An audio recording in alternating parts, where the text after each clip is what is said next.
그들은 모든 것을 지켜보고 있었습니다. 고함, 교묘한 조종, 숨막히는 통제, 당신의 목소리가 당신의 삶에서 사라져가던 그 모든 순간을 말입니다. 그들은 아무것도 막지 않았습니다. 아무 말도 하지 않았죠. 눈 하나 깜빡하지 않았습니다. 오히려 그들은 조용히 미동도 없이 그 자리에 앉아 있었습니다. 어쩌면 미소를 짓거나 심지어 웃고 있었을지도 모릅니다. 당신에게 상처를 준 바로 그 사람의 편에 서서 말입니다. 이것이 바로 아무도 말하지 않는 배신입니다. 직접 주먹을 날리지는 않았지만 그 주먹이 날아와 꽂히도록 내버려 둔 형제의 배신.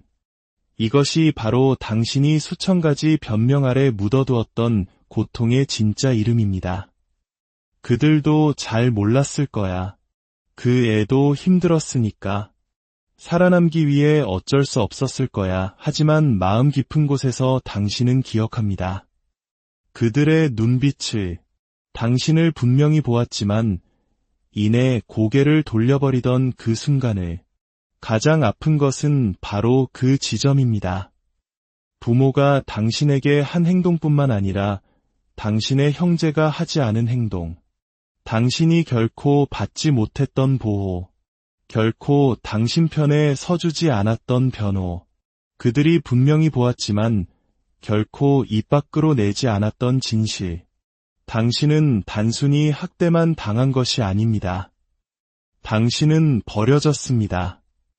당신과 한 방에 있어야만 했던 세상에서 단 한 사람에게 말입니다.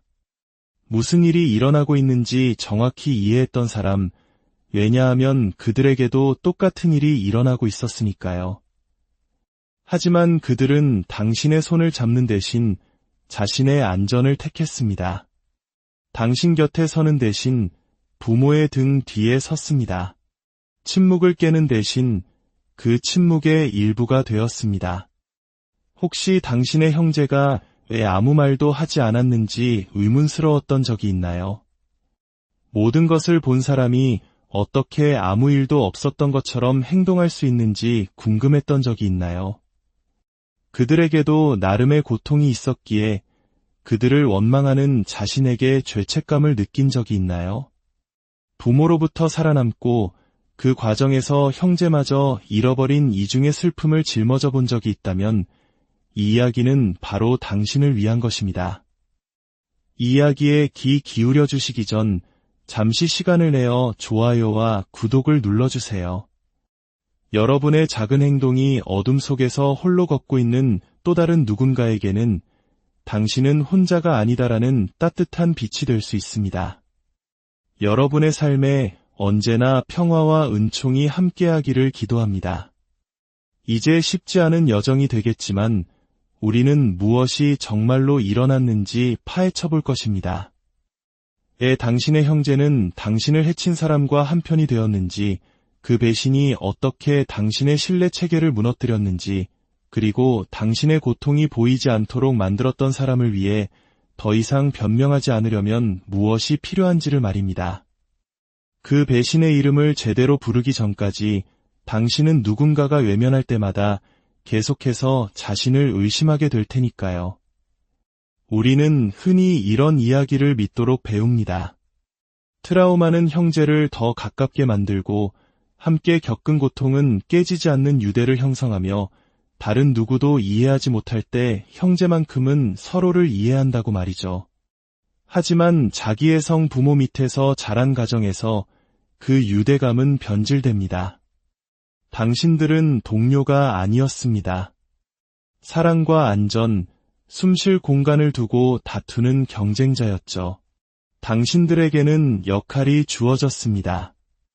황금아이, 희생양, 투명인간. 그리고 그 역할들은 단순히 불공평한 것을 넘어 서로를 향한 무기가 되었습니다. 당신의 형제가 항상 악역이었던 것은 아닐 겁니다. 하지만 당신의 동맹도 아니었죠. 때로는 부모의 환심을 사기 위해 당신을 조롱했고, 때로는 당신이 벌받는 것을 지켜보며 아무 말도 하지 않았습니다. 때로는 당신이 분노를 감당하는 동안 그들은 보상을 받았습니다. 시간이 지나면서 당신은 그들이 도와주리라는 기대를 버렸습니다.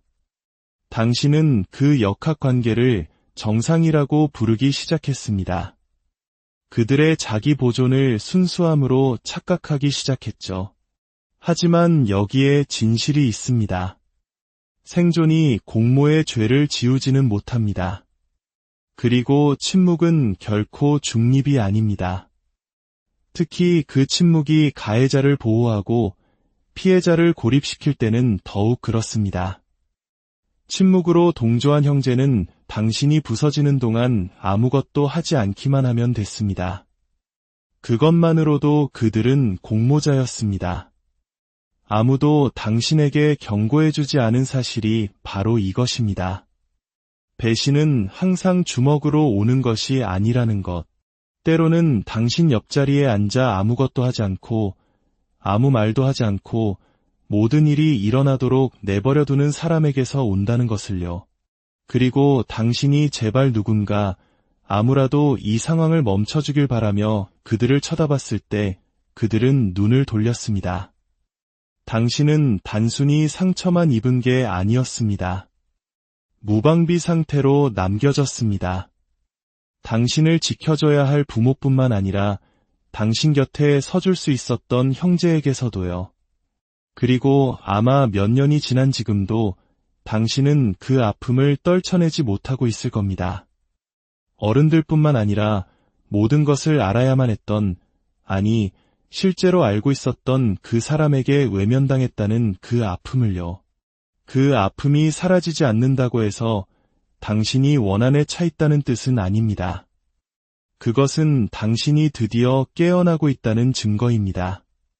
당신은 한 몸에 두 가지 배신을 짊어지고 있었습니다. 명백한 배신과 조용한 배신, 시끄러운 트라우마와 침묵의 목격자. 당신은 도움을 청하며 울부짖는 아이였고 다른 아이는 그 곁을 떠나 걸어갔습니다. 그런 종류의 상처는 소리치지 않습니다. 대신 이렇게 속삭이죠. 너는 혼자야. 아무도 너를 선택하지 않을 거야. 내 형제마저도 너를 혼자 버텨내게 내버려뒀잖아. 하지만 이런 감정을 느끼는 당신이 이상한 게 아닙니다. 그들의 잘못을 지적하는 당신이 잔인한 게 아닙니다. 그들이 하지 않은 일 때문에 여전히 아파하는 당신이 망가진 게 아닙니다. 당신이 더 많은 것을 기대했던 것은 당연했습니다. 누군가 나서주길 바랐던 것도 당연했습니다. 가해자뿐만 아니라 방관자에게도 배신감을 느낀 것은 너무나도 당연한 일이었습니다. 그리고 이제 당신은 마침내 그 사실을 소리내어 말해도 괜찮습니다. 잠시 멈추고 되돌아봅시다. 당신의 형제가 당신 편이 아니라는 것을 처음 깨달은 순간은 언제였나요? 그리고 그 깨달음이 학대에 대한 당신의 이해를 어떻게 바꾸었나요? 상처를 다시 헤집기 위해서가 아니라 그 흉터가 어디서부터 시작되었는지 인식하기 위해 그 기억을 떠올려 보세요. 진실은 이것입니다. 당신이 상상해낸 것이 아닙니다. 당신이 과민 반응한 것도 아닙니다. 그리고 당신은 그 싸움에서 혼자일 이유가 없었습니다. 그렇다면 그 형제는 누구였을까요? 옆에 서서 상황을 무마하거나 당신이 울 때 미소 짓던 그 사람은요? 그들은 단순히 살아남고 있었던 것이 아닙니다.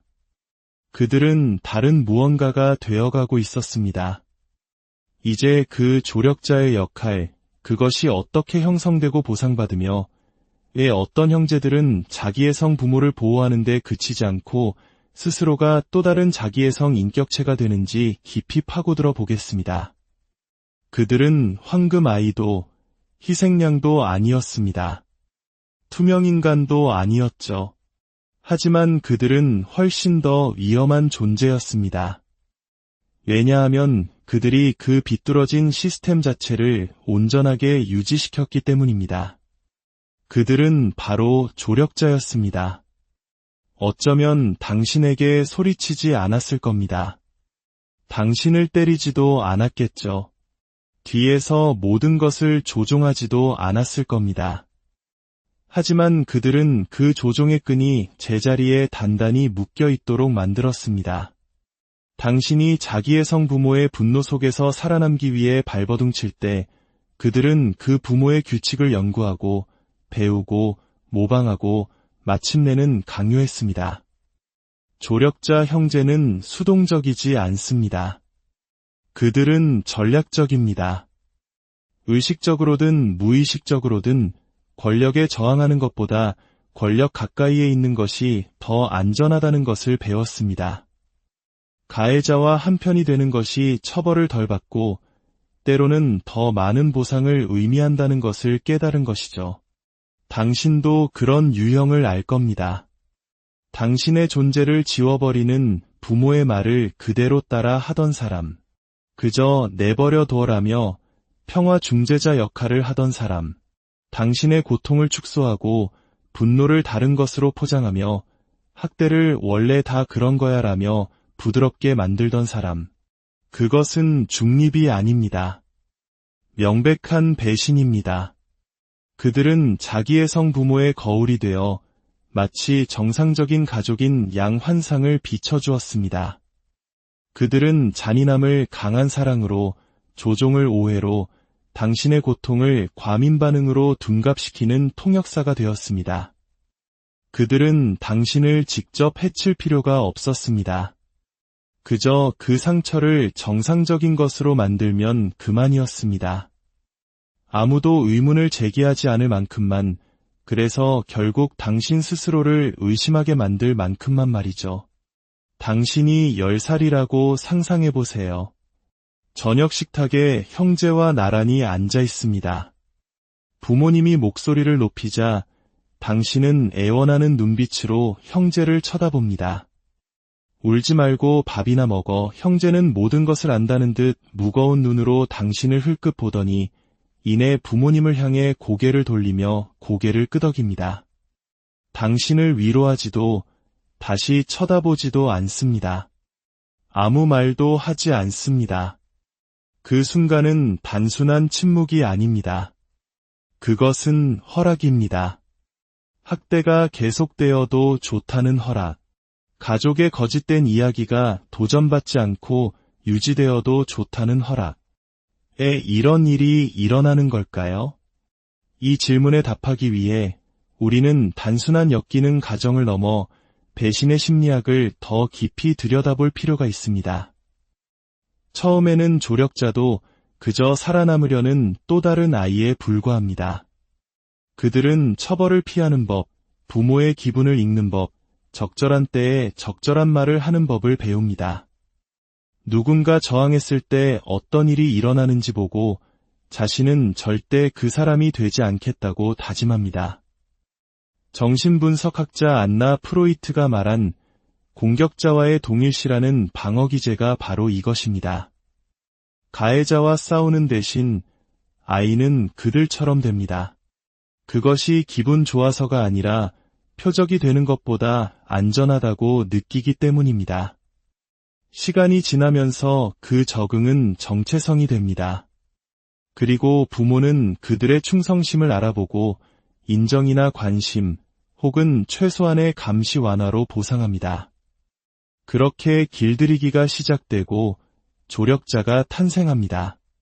하지만 더 어두운 진실이 있습니다. 그들 중 일부는 조력자로만 머물지 않습니다. 일부는 스스로가 또 다른 자기의 성 인격체가 됩니다. 이것은 단순한 행동 모방이 아니라 인격 자체를 길들이는 과정입니다. 헝가리의 의사 가보르마테가 설명했듯이 아이들은 진정한 자기 자신이 되는 것보다 애착을 택합니다. 그 애착을 위해 자신이 아닌 누군가가 되어야 할지라도 말이죠. 그래서 조력자는 공감 능력을 통제력과 진실을 충성심과 자아를 인정 욕구와 맞바꿉니다. 감정적 거리가 칭찬받고 비판이 존중을 얻으며 지배가 힘으로 오인되는 것을 보고 그 도구들을 스스로 채택합니다. 성인이 되었을 때 그들은 단지 부모의 유산을 방어하는 데 그치지 않습니다. 그들은 자신의 관계 속에서 자신의 목소리로 그것을 반복합니다. 당신은 이미 알아챘을지도 모릅니다. 지금도 당신의 고통을 축소하는 그 형제, 부모의 말버릇을 앵무새처럼 따라하는 그 사람, 미소를 지으며 당신을 가스라이팅하는 그 사람, 그들이 원래부터 그랬던 것은 아닙니다. 하지만 길들이기는 성공했습니다. 그들은 권력이 자신을 보호한다는 것을 배웠고 한번 그 맛을 본 뒤로는 더 이상 질문하지 않았습니다. 어떤 철학자는 우울의 진정한 반대말은 표현이라고 했습니다. 하지만 당신의 가족에게서 표현은 처벌받았고 억압은 보상받았습니다. 당신의 형제는 이 교훈을 당신보다 일찍 배웠습니다. 그들은 자신의 필요를 억누르는 데 그치지 않고 당신의 필요를 지우는 것을 도왔습니다. 그들은 당신에게 조용히 하라고, 용서하라고, 문제 일으키는 것을 멈추라고 말했습니다. 당신이 치유되도록 돕기 위해서가 아니라 자신들을 안전하게 지켜주는 그 이야기를 유지하기 위해서였습니다. 이것이 바로 사람들이 가족 내 배신을 이해하지 못하는 이유입니다. 그것은 항상 시끄럽지 않습니다. 때로는 가해자 옆에 서서 그것을 평화를 지키는 것이라고 부르는 조용하고 계산된 결정의 형태를 띱니다. 그리고 그 침묵은 말보다 더 깊이 배입니다. 자기의 성 부모가 당신을 해치는 동안 당신의 형제는 그 일이 일어나도록 내버려 두었고 더 나쁘게는 그 모든 것이 정상처럼 보이도록 도왔기 때문입니다. 어떻게 이런 시스템이 살아남을 수 있을까요? 어떻게 한 가족 전체가 스스로를 가스라이팅하며 트라우마를 전통이라 부르고 배신을 원래 그런 방식이라고 부를 수 있을까요? 일부 배신은 요란하지 않습니다. 쾅 닫히는 문이나 소리치는 거짓말과 함께 오지 않습니다.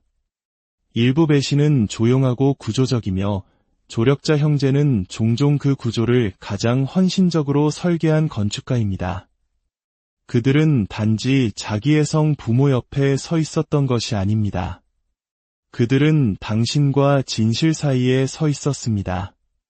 당신은 그들이 중립을 지키고 있다고 생각했을지 모릅니다. 하지만 학대적인 시스템에서 중립은 무해하지 않습니다. 그것은 공모입니다. 그들이 당신에게 진정하라고 말할 때마다, 함께 웃어넘길 때마다, 상황이 너무 현실적으로 변할 때마다, 화제를 돌릴 때마다 그들은 갈등을 피하는 것이 아니었습니다. 그들은 신화를 보호하고 있었습니다. 우리 가족은 괜찮다는 신화, 부모님은 최선을 다하고 있다는 신화, 문제는 시스템이 아니라 바로 당신이라는 신화. 그리고 시간이 지나면서 당신은 그것을 믿기 시작했습니다. 철학자 장 폴 사르트르는 이를 자기기만이라고 불렀습니다. 사람들이 도덕적 주체성을 포기하고 사회적 안전을 얻는 자기기만의 한 형태입니다. 그들이 악해서가 아니라 진실을 마주하는 것이 그들이 감당할 수 없는 행동을 요구하기 때문입니다. 그래서 그들은 머물고 미소 짓고 상황을 무마하며 그것을 평화를 지키는 것이라고 부릅니다. 하지만 그게 무슨 평화입니까? 당신의 온전한 정신, 당신의 이야기, 당신 자신의 마음을 믿는 능력을 대가로 치른 평화 말입니다. 그것은 평화가 아니라 가족의 보존이 아닌 환상의 보존일 뿐입니다. 조력자 형제는 자기의 성부모가 제약 없이 행동하도록 허용했을 뿐만 아니라 시스템이 제대로 작동하도록 유지했습니다. 그들은 맞서지 마라, 폭로하지 마라, 이야기를 망치지 마라는 무언의 규칙을 강화했습니다. 그리고 당신이 그 규칙을 깼을 때, 소리치고 저항하고 진실을 말했을 때 그들은 당신을 지지하지 않았습니다. 그들은 당신을 처벌했습니다. 폭력이 아니라 거리감과 침묵과 수치심으로요. 당신은 너무 과한 사람, 드라마틱한 사람, 예민한 사람이 되었습니다. 당신의 고통이 타당하지 않아서가 아니라 당신의 진실이 그 기계를 위협했기 때문입니다. 정치 이론가 한나 아렌트는 악의 평범성에 대해 썼습니다. 잔인함은 종종 괴물의 모습을 하고 있지 않다는 생각이죠. 그것은 관료주의처럼, 규약처럼 안전을 지켜준다는 이유로 시키는 대로 하는 사람들처럼 보입니다. 자기의 성 가족 안에서 그 악은 보이지 않게 됩니다. 미소를 띠고 스스로를 가족의 가치라고 부르며 조력자 형제는 그 가치를 집행하는 부서가 됩니다. 이러한 배신을 더욱 교활하게 만드는 것은 그것이 어린 시절에 끝나지 않는다는 점입니다. 조력자 형제는 종종 그 시스템을 성인이 되어서도 가지고 다닙니다. 그들은 외부인들에게 가족의 이야기를 온전하게 유지하고 당신을 불안정하거나 극적이거나 감사할 줄 모르는 사람으로 그리는 방식으로 역사를 재구성합니다. 그들은 당신이 연락을 끊거나 고통에 대해 공개적으로 이야기하는 것을 처벌합니다. 이제 그만 잊어버려야지 와 같은 말을 합니다. 당신의 치유에 관심이 있어서가 아니라 당신의 진실이 그들이 정체성을 쌓아올린 거짓말에 대한 위협이기 때문입니다.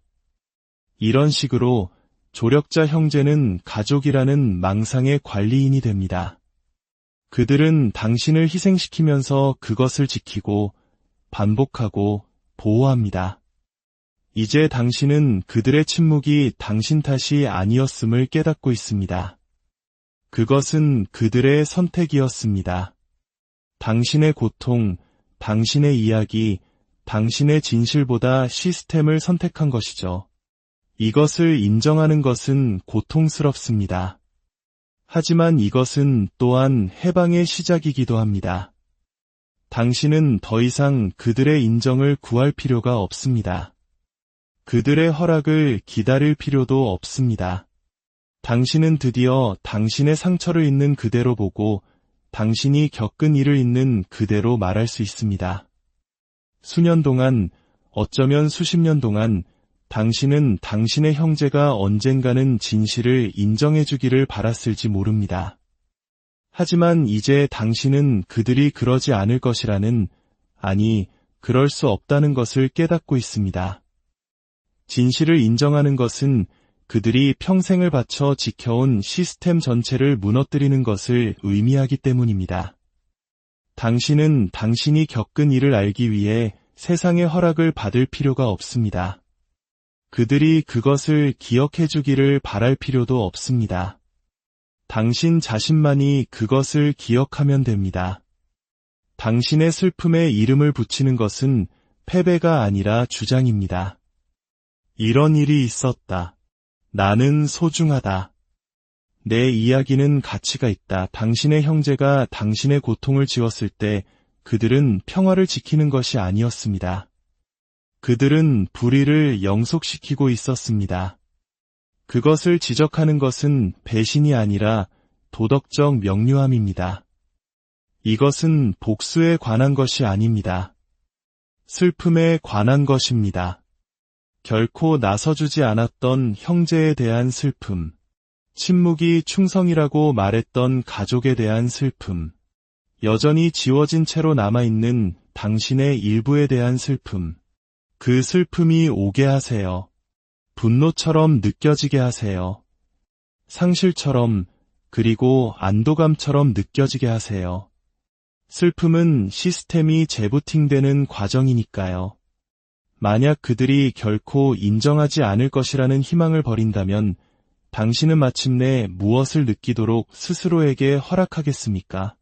그들의 침묵이 당신의 잘못이 아니라 그들의 선택임을 인식했을 때 당신 안에 어떤 공간이 열리겠습니까? 진실의 이름을 부르는 것은 시작에 불과합니다. 당신은 시스템을 보았고 배신을 확인했으며 슬픔을 마주했습니다. 이제 남은 것은 역할에서 벗어나 당신 자신의 서사를 되찾고 그들의 침묵이나 시스템이 아닌 당신 자신에 의해 정의되는 미래로 나아가는 것입니다. 어린 시절부터 당신은 역할에 갇혀 있었습니다. 하지만 이제 당신은 당신의 이야기를 되찾고 있습니다. 당신은 더 이상 그 역할을 연기할 필요가 없습니다. 심리학자 칼 융은 말했습니다. 밖을 보는 자는 꿈을 꾸고 안을 보는 자는 깨어난다. 당신은 배신과 지워짐이 심어놓은 내면의 유령들과 마주했습니다. 이제 깨어날 시간입니다. 더 이상 그들이 보호했던 환상 속에서 인정을 구하지 마세요. 당신에게 결코 없었던 공감을 기대하지 마세요. 이제부터 내딛는 모든 걸음은 그들이 보존한 환상이 아닌 당신의 진실을 향한 것입니다. 당신의 치유를 그들이 목격할 필요는 없습니다. 당신은 스스로 존재하도록 허락할 수 있습니다. 당신의 경계를 소유하고 분노를 느끼고 치유를 주장하세요. 수년 동안 당신은 다른 사람의 이야기, 당신의 고통이 잔인함이 아닌 문제였던 대본에 따라 살았습니다. 이제 당신은 당신 자신의 이야기를 쓰고 있습니다. 그들이 결코 이해하지 못할 버전을 써도 괜찮습니다. 오랫동안 숨겨져 있던 당신의 일부를 드러내도 괜찮습니다. 어떤 사람들은 당신 곁으로 올 것이고 어떤 사람들은 떠날 것이며 어떤 사람들은 여전히 환상에 투자하고 있기 때문에 혼란스러워할 것입니다. 그것은 그들의 선택입니다. 당신의 선택은 성장입니다. 당신 자신의 고통에 주의를 기울일 때 당신은 혁명적인 일을 하고 있는 것입니다. 당신은 있는 것이 아닙니다. 변명하는 것도 아닙니다. 당신은 변모하고 있습니다. 이제 주의를 기울이는 사람은 바로 당신입니다. 누군가는 그래야만 했으니까요. 마지막으로 잠시 멈추고 생각해 봅시다. 만약 다른 누구도 당신의 고통을 인정하지 않는다면 당신 스스로 그것을 인정하기 위해 무엇이 필요할까요? 당신만이 온전한 당신을 볼 수 있을 때 당신은 무엇을 다르게 할 것인가요? 당신의 치유는 당신이 스스로에게 주는 허락에서 시작됩니다. 당신은 부서진 것이 아니었습니다. 그저 투명인간이 되어야만 했을 뿐입니다. 하지만 이제 당신은 보입니다. 온전한 당신의 모습 그대로 자유롭게 말입니다. 그리고 부재에서 계시로 이르는 그들은 모든 것을 지켜보고 있었습니다. 고함, 교묘한 조종, 숨막히는 통제, 당신의 목소리가 당신의 삶에서 사라져가던 그 모든 순간을 말입니다. 그들은 아무것도 막지 않았습니다. 아무 말도 하지 않았죠. 눈 하나 깜빡하지 않았습니다.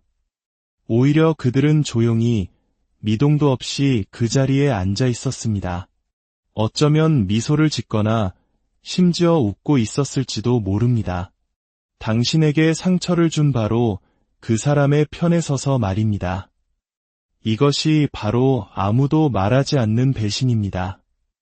직접 주먹을 날리지는 않았지만 그 주먹이 날아와 꽂히도록 내버려 둔 형제의 배신. 이것이 바로 당신이 수천 가지 변명 아래 묻어두었던 고통의 진짜 이름입니다. 그들도 잘 몰랐을 거야. 그 애도 힘들었으니까. 살아남기 위해 어쩔 수 없었을 거야. 하지만 마음 깊은 곳에서 당신은 기억합니다. 그들의 눈빛을, 당신을 분명히 보았지만 이내 고개를 돌려버리던 그 순간을. 가장 아픈 것은 바로 그 지점입니다. 부모가 당신에게 한 행동뿐만 아니라 당신의 형제가 하지 않은 행동, 당신이 결코 받지 못했던 보호, 결코 당신 편에 서주지 않았던 변호, 그들이 분명히 보았지만 결코 입 밖으로 내지 않았던 진실. 당신은 단순히 학대만 당한 것이 아닙니다. 당신은 버려졌습니다. 당신과 한 방에 있어야만 했던 세상에서 단 한 사람에게 말입니다. 무슨 일이 일어나고 있는지 정확히 이해했던 사람, 왜냐하면 그들에게도 똑같은 일이 일어나고 있었으니까요. 하지만 그들은 당신의 손을 잡는 대신 자신의 안전을 택했습니다. 당신 곁에 서는 대신 부모의 등 뒤에 섰습니다. 침묵을 깨는 대신 그 침묵의 일부가 되었습니다.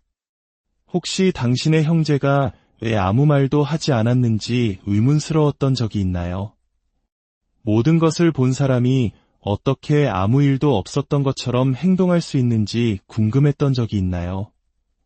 그들에게도 나름의 고통이 있었기에 그들을 원망하는 자신에게 죄책감을 느낀 적이 있나요? 부모로부터 살아남고 그 과정에서 형제마저 잃어버린 이중의 슬픔을 짊어져 본 적이 있다면 이 이야기는 바로 당신을 위한 것입니다. 이 이야기에 귀 기울여 주시기 전 잠시 시간을 내어 좋아요와 구독을 눌러주세요. 여러분의 작은 행동이 어둠 속에서 홀로 걷고 있는 또 다른 누군가에게는 당신은 혼자가 아니다라는 따뜻한 빛이 될 수 있습니다. 여러분의 삶에 언제나 평화와 은총이 함께하기를 기도합니다. 이제 쉽지 않은 여정이 되겠지만 우리는 무엇이 정말로 일어났는지 파헤쳐 볼 것입니다. 당신의 형제는 당신을 해친 사람과 한편이 되었는지, 그 배신이 어떻게 당신의 신뢰 체계를 무너뜨렸는지, 그리고 당신의 고통이 보이지 않도록 만들었던 사람을 위해 더 이상 변명하지 않으려면 무엇이 필요한지를 말입니다.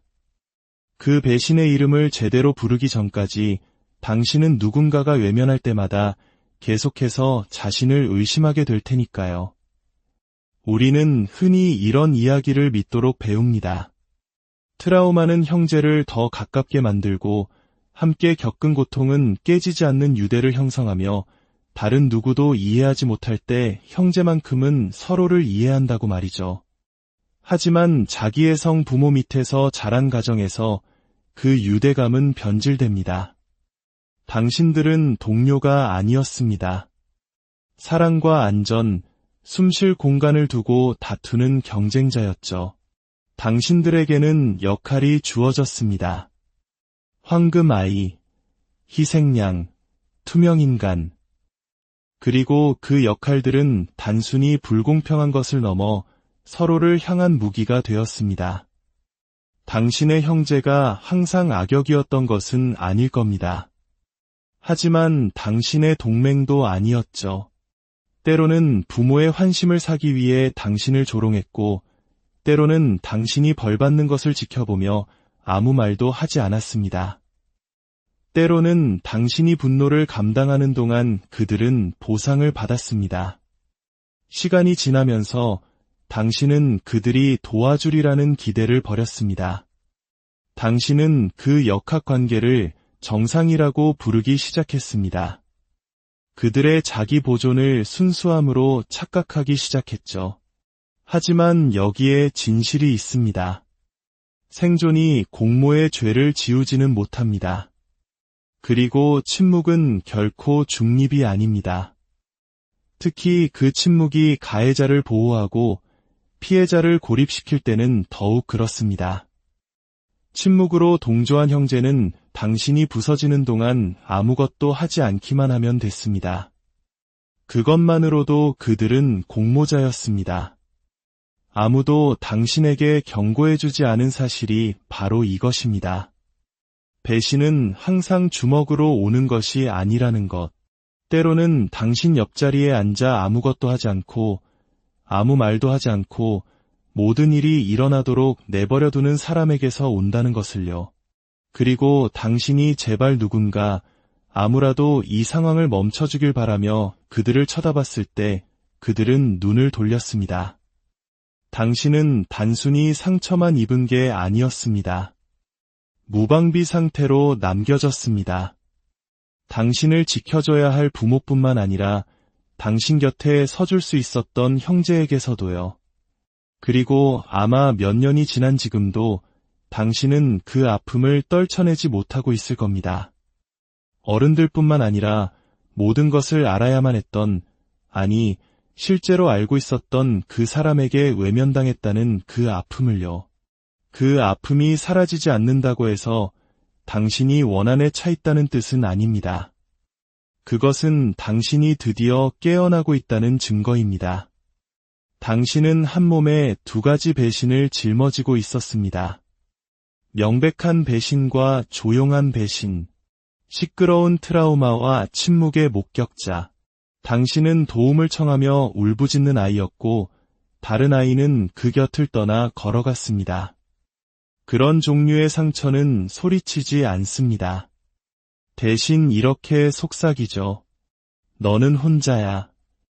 아무도 너를 선택하지 않을 거야. 내 형제마저도 너를 혼자 버텨내게 내버려 뒀잖아. 하지만 이런 감정을 느끼는 당신이 이상한 게 아닙니다.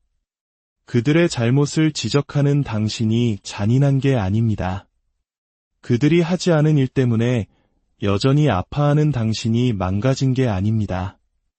당신이 더 많은 것을 기대했던 것은 당연했습니다. 누군가 나서주길 바랐던 것도 당연했습니다. 가해자뿐만 아니라 방관자에게도 배신감을 느낀 것은 너무나도 당연한 일이었습니다. 그리고 이제 당신은 마침내 그 사실을 소리내어 말해도 괜찮습니다. 잠시 멈추고 되돌아봅시다. 당신의 형제가 당신 편이 아니라는 것을 처음 깨달은 순간은 언제였나요?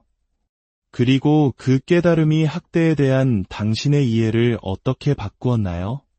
상처를 다시 헤집기 위해서가 아니라 그 흉터가 어디서부터 시작되었는지 인식하기 위해 그 기억을 떠올려 보세요. 진실은 이것입니다. 당신이 상상해낸 것이 아닙니다. 당신이 과민 반응한 것도 아닙니다. 그리고 당신은 그 싸움에서 혼자일 이유가 없었습니다. 그렇다면 그 형제는 누구였을까요? 옆에 서서 상황을 무마하거나 당신이 울 때 미소 짓던 그 사람은요? 그들은 단순히 살아남고 있었던 것이 아닙니다. 그들은 다른 무언가가 되어가고 있었습니다. 이제 그 조력자의 역할, 그것이 어떻게 형성되고 보상받으며 왜 어떤 형제들은 자기의 성 부모를 보호하는 데 그치지 않고 스스로가 또 다른 자기의 성 인격체가 되는지 깊이 파고들어 보겠습니다. 그들은 황금 아이도 희생양도 아니었습니다. 투명인간도 아니었죠. 하지만 그들은 훨씬 더 위험한 존재였습니다. 왜냐하면 그들이 그 비뚤어진 시스템 자체를 온전하게 유지시켰기 때문입니다. 그들은 바로 조력자였습니다. 어쩌면 당신에게 소리치지 않았을 겁니다. 당신을 때리지도 않았겠죠. 뒤에서 모든 것을 조종하지도 않았을 겁니다.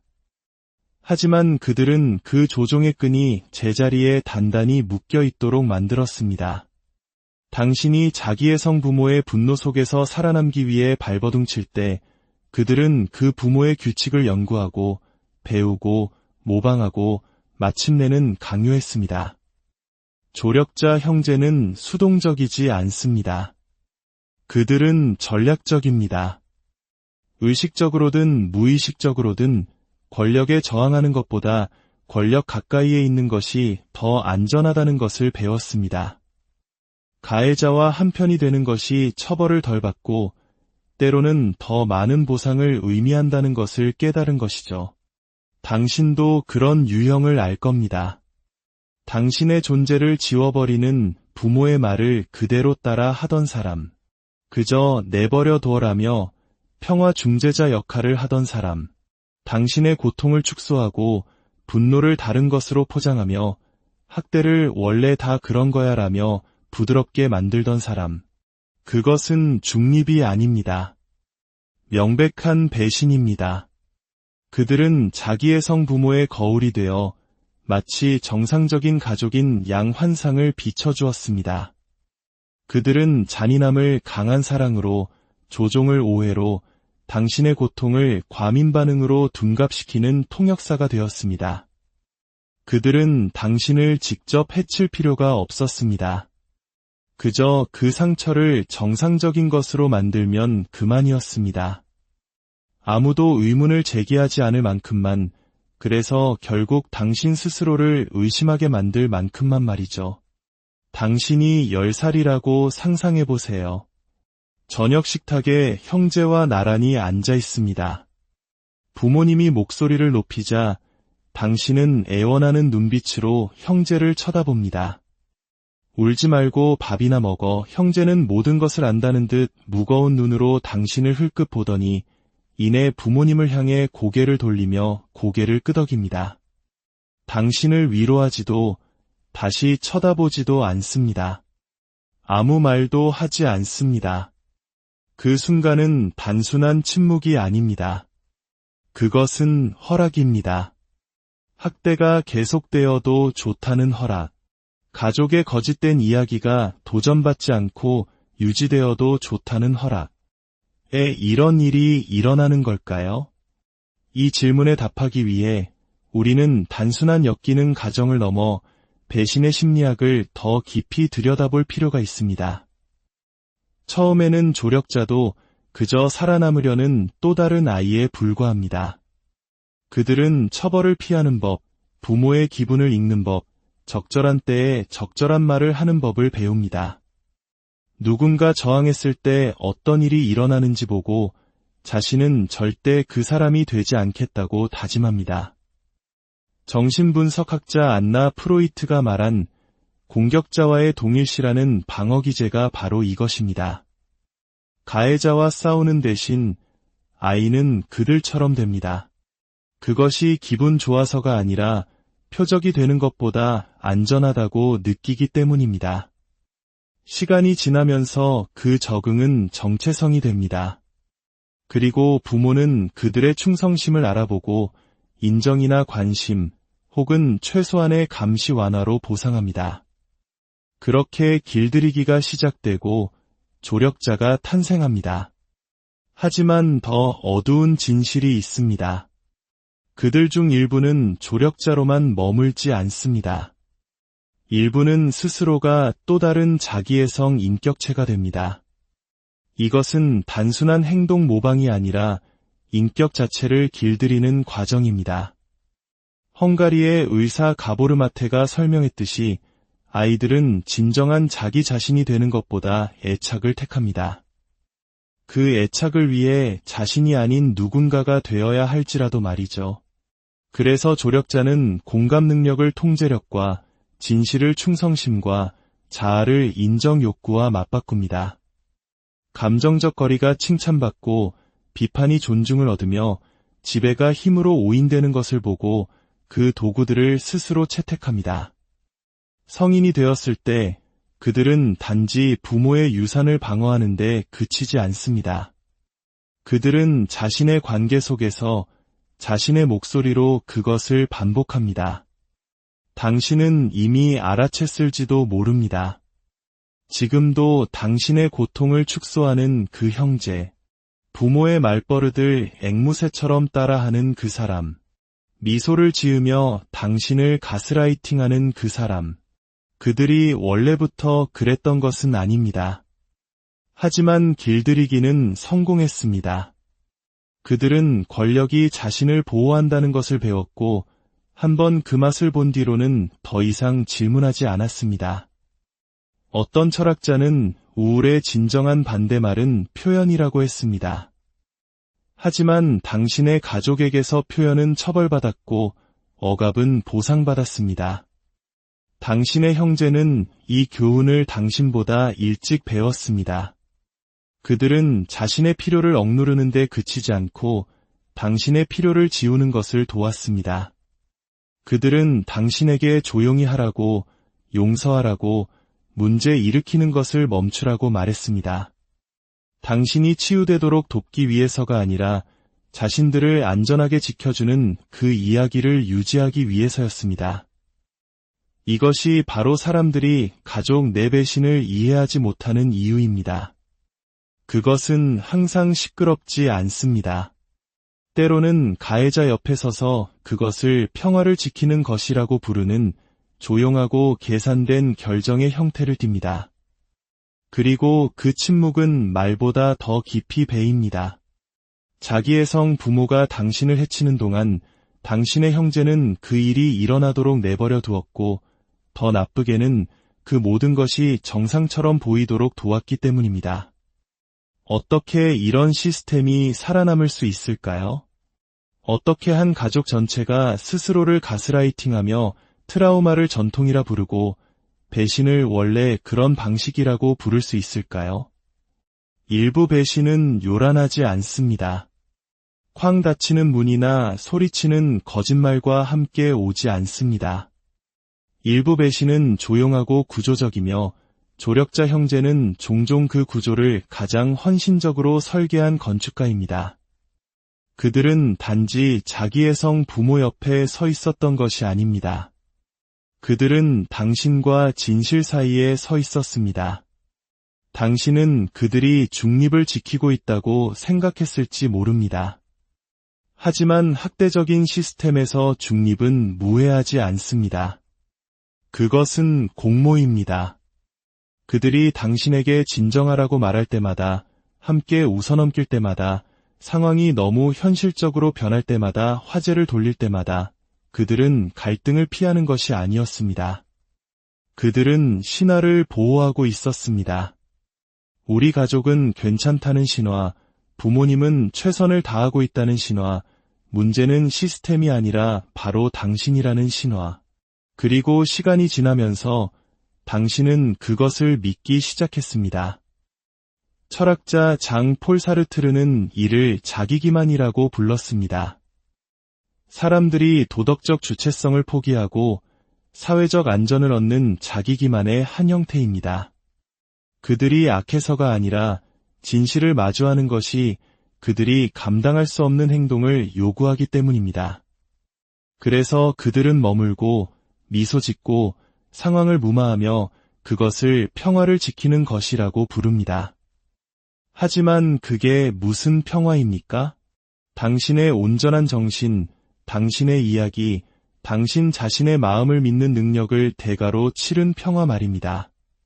그것은 평화가 아니라 가족의 보존이 아닌 환상의 보존일 뿐입니다.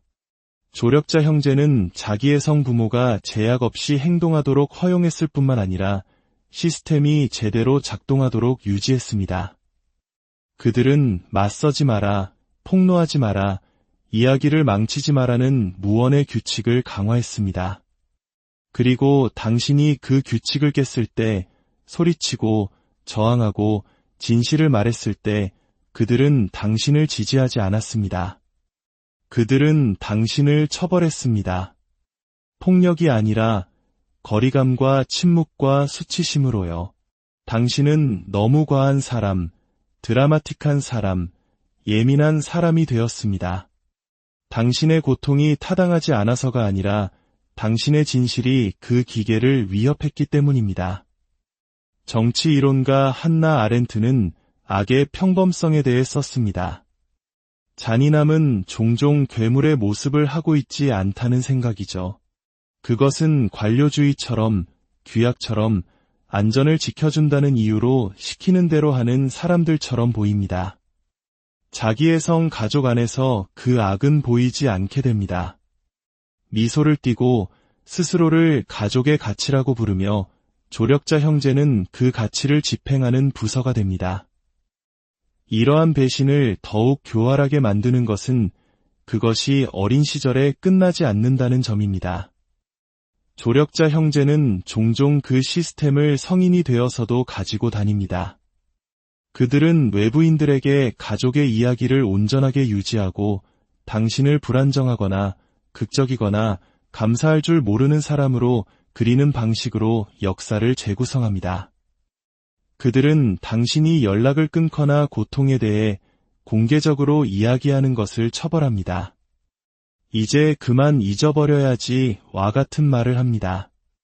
당신의 치유에 관심이 있어서가 아니라 당신의 진실이 그들이 정체성을 쌓아올린 거짓말에 대한 위협이기 때문입니다. 이런 식으로 조력자 형제는 가족이라는 망상의 관리인이 됩니다.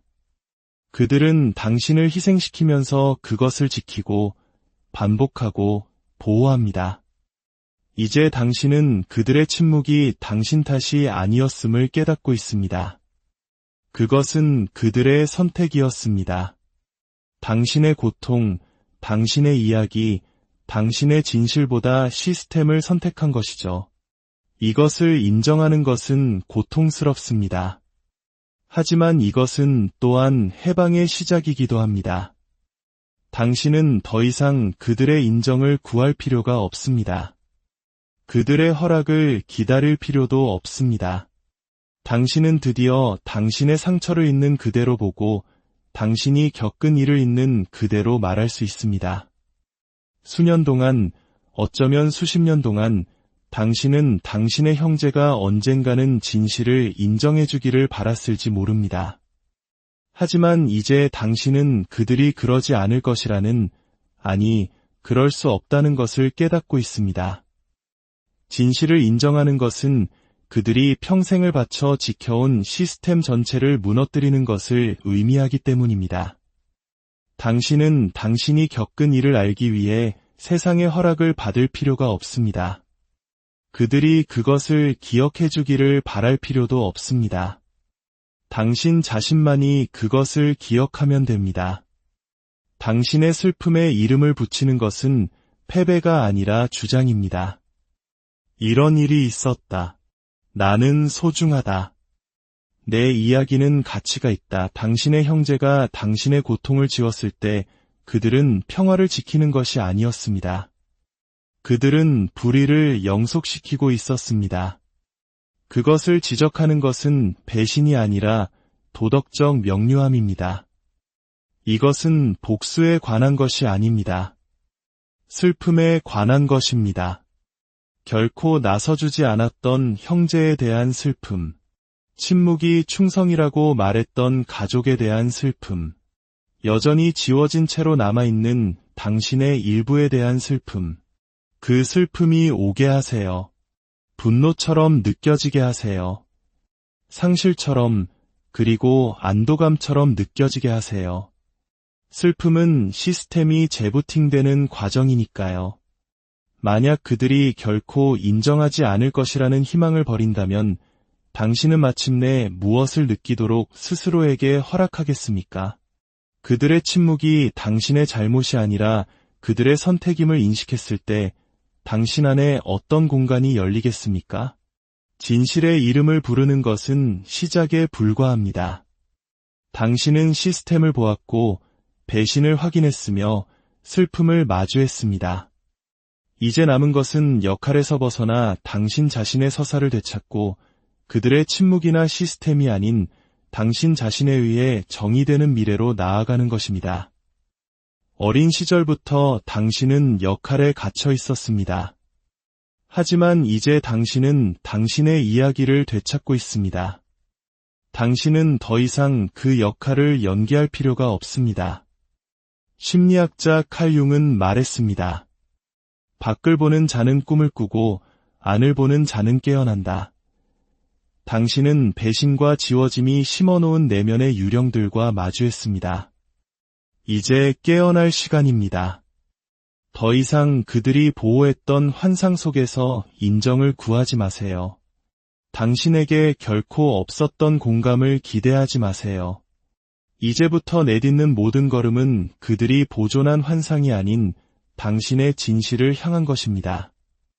당신의 치유를 그들이 목격할 필요는 없습니다. 당신은 스스로 존재하도록 허락할 수 있습니다. 당신의 경계를 소유하고 분노를 느끼고 치유를 주장하세요. 수년 동안 당신은 다른 사람의 이야기, 당신의 고통이 잔인함이 아닌 문제였던 대본에 따라 살았습니다.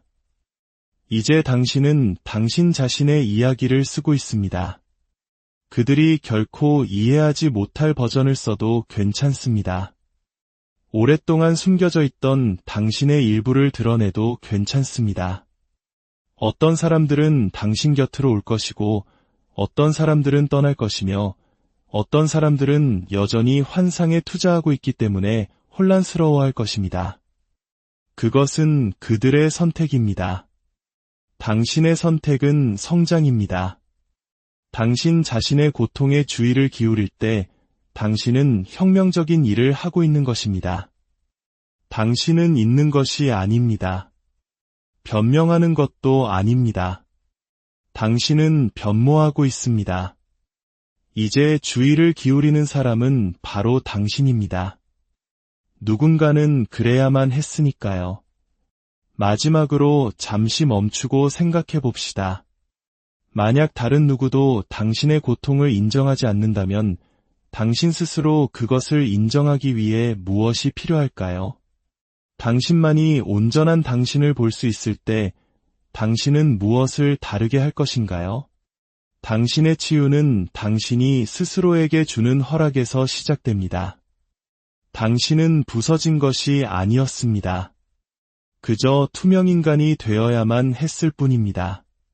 하지만 이제 당신은 보입니다. 온전한 당신의 모습 그대로 자유롭게 말입니다. 그리고 부재에서 계시로 이르는 그들은 모든 것을 지켜보고 있었습니다.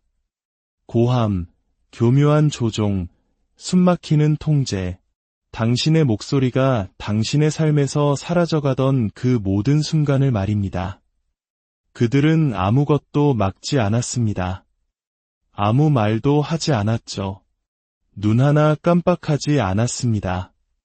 오히려 그들은 조용히 미동도 없이 그 자리에 앉아 있었습니다. 어쩌면 미소를 짓거나 심지어 웃고 있었을지도 모릅니다.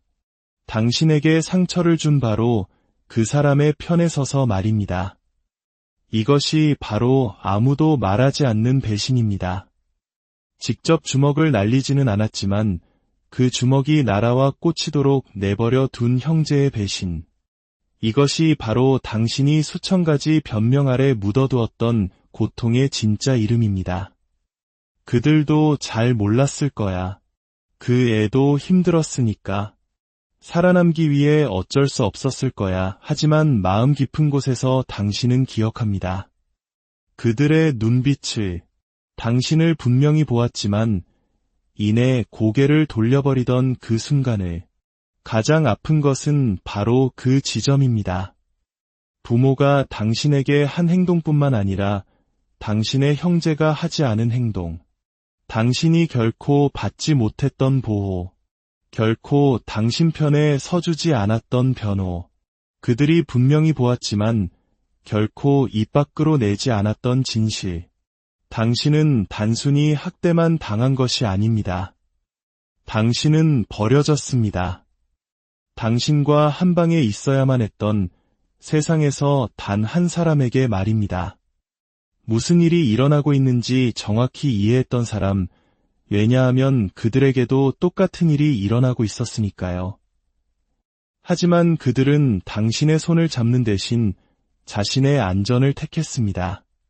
당신 곁에 서는 대신 부모의 등 뒤에 섰습니다. 침묵을 깨는 대신 그 침묵의 일부가 되었습니다. 혹시 당신의 형제가 왜 아무 말도 하지 않았는지 의문스러웠던 적이 있나요? 모든 것을 본 사람이 어떻게 아무 일도 없었던 것처럼 행동할 수 있는지 궁금했던 적이 있나요? 그들에게도 나름의 고통이 있었기에 그들을 원망하는 자신에게 죄책감을 느낀 적이 있나요? 부모로부터 살아남고 그 과정에서 형제마저 잃어버린 이중의 슬픔을 짊어져 본 적이 있다면 이 이야기는 바로 당신을 위한 것입니다. 이 이야기에 귀 기울여 주시기 전 잠시 시간을 내어 좋아요와 구독을 눌러주세요.